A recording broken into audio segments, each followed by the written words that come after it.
the communists were masters at covertly creating disasters in order to cause discontent.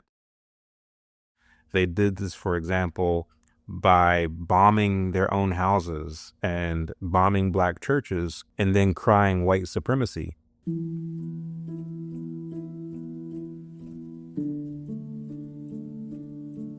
Carl Braden, for example, was convicted for doing such a thing where he bought a house for a black party member in a predominantly white neighborhood, then fanning the flames by drawing attention to the fact that a Negro just moved into a white Kentucky neighborhood.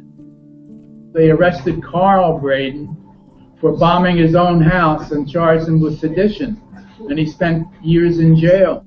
The charges were ultimately dropped.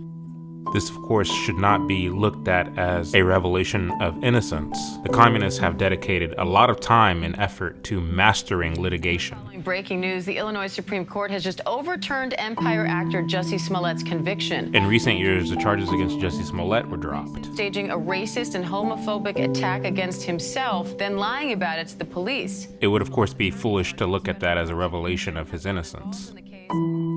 Carl Braden and his wife, of course, would go on to be relatively close to Martin Luther King and be heavily involved in the civil rights movement, which ironically was constantly being victimized by church bombings. And there have been more unsolved bombings of Negro homes and churches in Birmingham than any other city. Although the Soviet directive to demoralize blacks was effective in many ways, it didn't completely solidify blacks to the ranks of the Communist Party. Black Wall Street was built back relatively quickly after the race riot, and so too were many of the other black communities where these riots took place.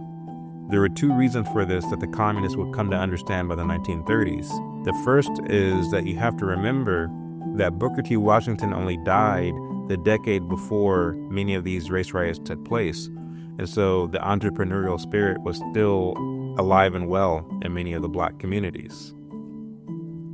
The second was that they were empowered by their unshakable faith in God, which the communists discovered was a hurdle that they, the communists, couldn't jump simply by being dismissive of religion as an opiate of the people.